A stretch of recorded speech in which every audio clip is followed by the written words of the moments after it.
This is the Georgian Bay on Lake Huron. And this is Midland, in the southeastern corner of it. Well worth a visit. Why? Let me show you.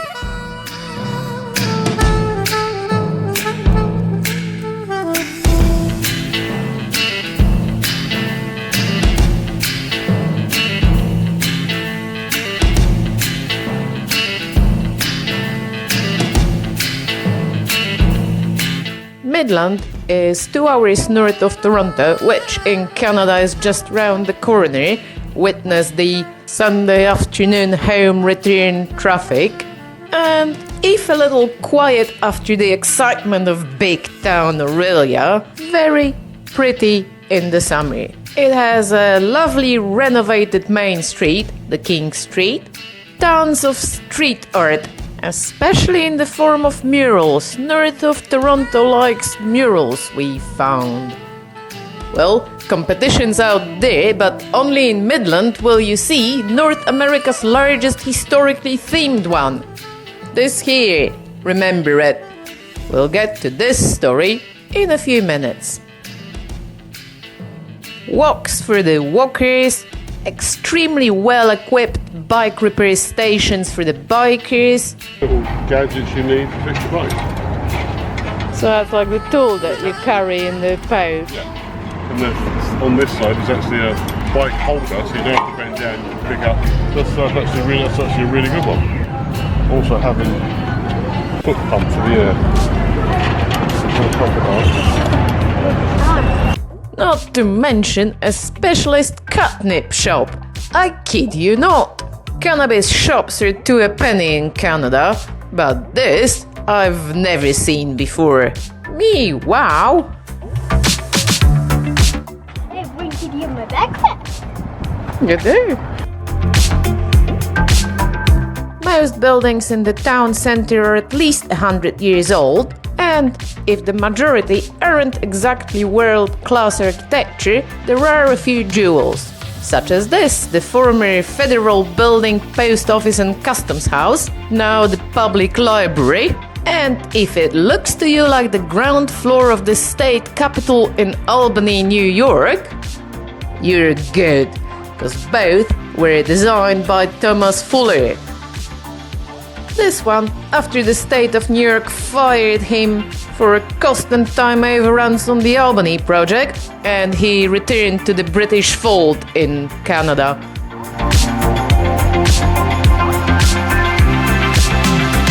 The old library is still here too, now a cafe and a community centre. Next door to the new YMCA,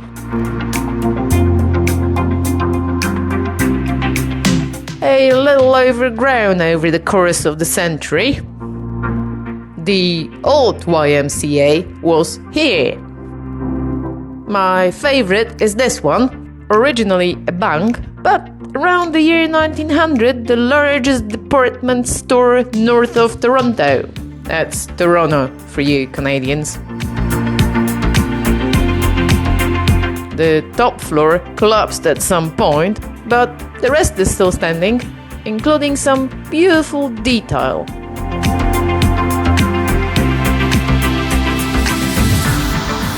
And if all these buildings look about the same age to you, within about 30 years from each other, well, that's because Midland happened all at once, and then stopped happening.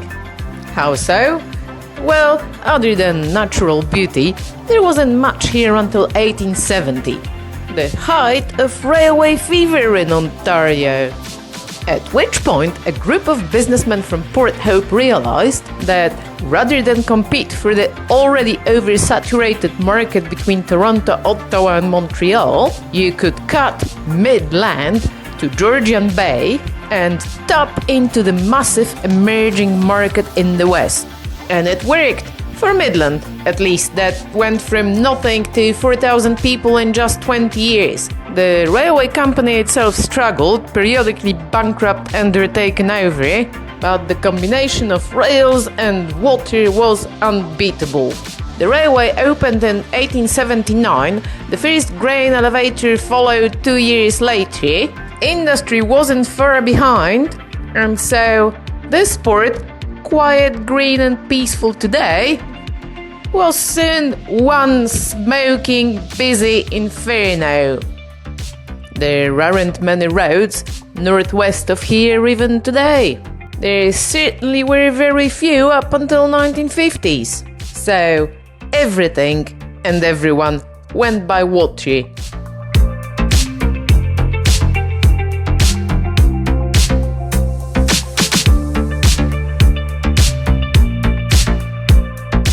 We found a descendant of those boats being readied for a pleasure cruise. Used to have silica sand there. And yeah, so the port blew it up and that's how they made that. All the docks out there is from all the blowing up. Debris on the other side. Yeah, you'll see how it comes away. It only really lasted until the Great Depression, briefly picking up again with the shipbuilding for the Navy in the 1940s and 50s.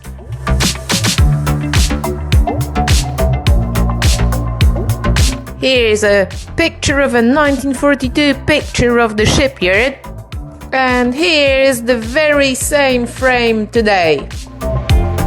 The railway closed for passenger traffic in 1951, the shipyards moved to Collingwood, the trucks disappeared altogether in 1970s, and so this is Midland today. Pretty, frozen in time, and very quiet.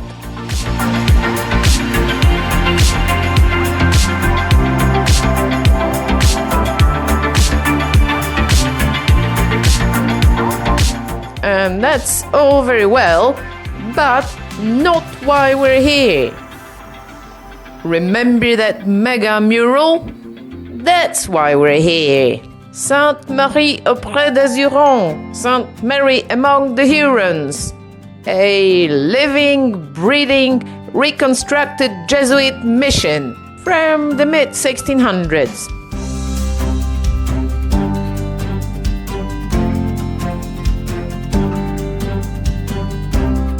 Manned, womaned, cowed, pigged and chickened.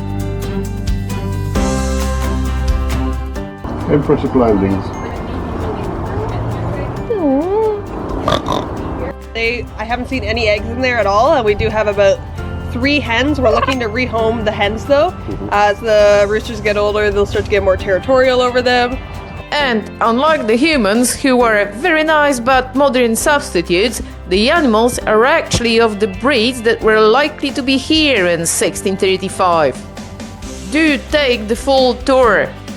They do them at least twice a day. They went back to Quebec when they started doing the research because the main carpenter's name was Charles Boivin, and some of his buildings still stood in Quebec at the time in the 1940s and 50s. They went there and they took note of how they were built and the style of them, and then they built the same thing here. Iron is called pig iron, so like I said, St. Marie got the scraps. So now, and lucky for us, because of historical accuracy, we get to work with the same iron they were working with back in the day.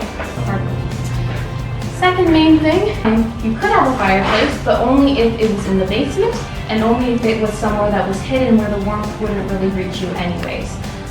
But they had to get special permission from the Pope to put this fireplace in this church, and they got it because for Wendat people and many indigenous peoples, a nice fire is a sign of welcome for them.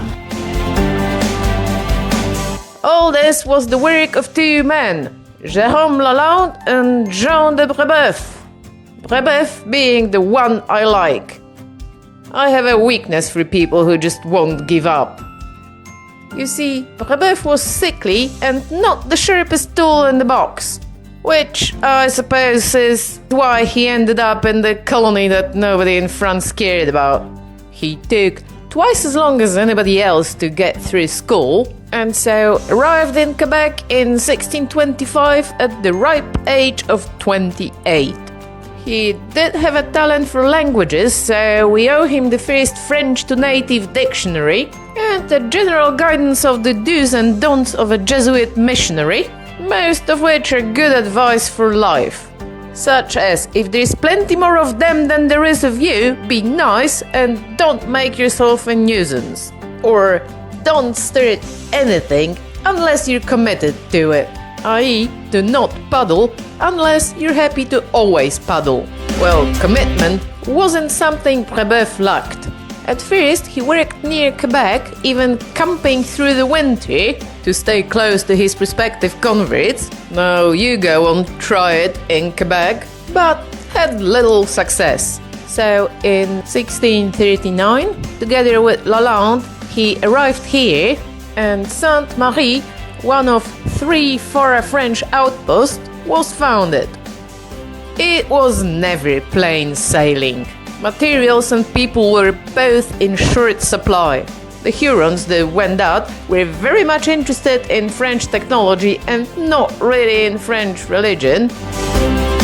And as friendly, or at least neutral, as the Hurons may have been, the Iroquois attacked non-stop. Well, Champlain did rather make enemies of New France of them. The mission went up and down, until in 1649 everything ended. In April, the Iroquois breached the defenses and captured Brebeuf and Lalande's nephew Gabriel. Both were tortured to death in a variety of inventive and excruciating ways. As witnessed by Sainte-Marie Hurons also taken in the attack, they preached to the last. The charred remains were recovered and buried in the mission's church, minus the skulls and some bones extracted for relics. Later that year, unable to hold ground, the missionaries and their flock abandoned Sainte-Marie, burned everything to the ground and moved to what today is Christian Island. That didn't last either, but anyway.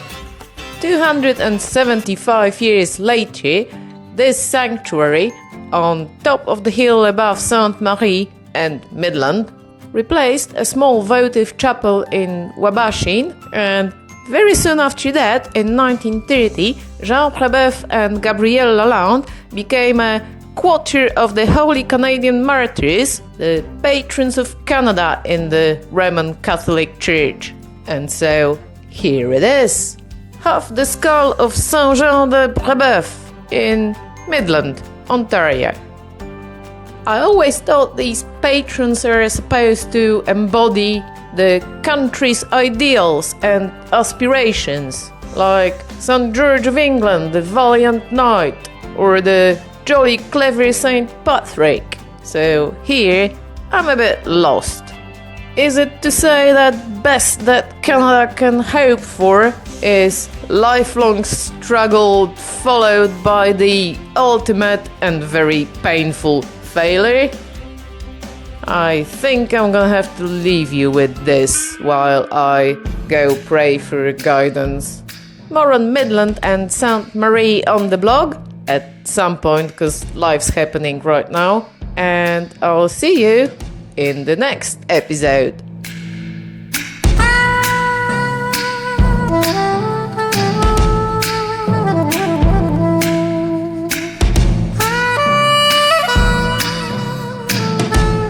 Gremlin on the road.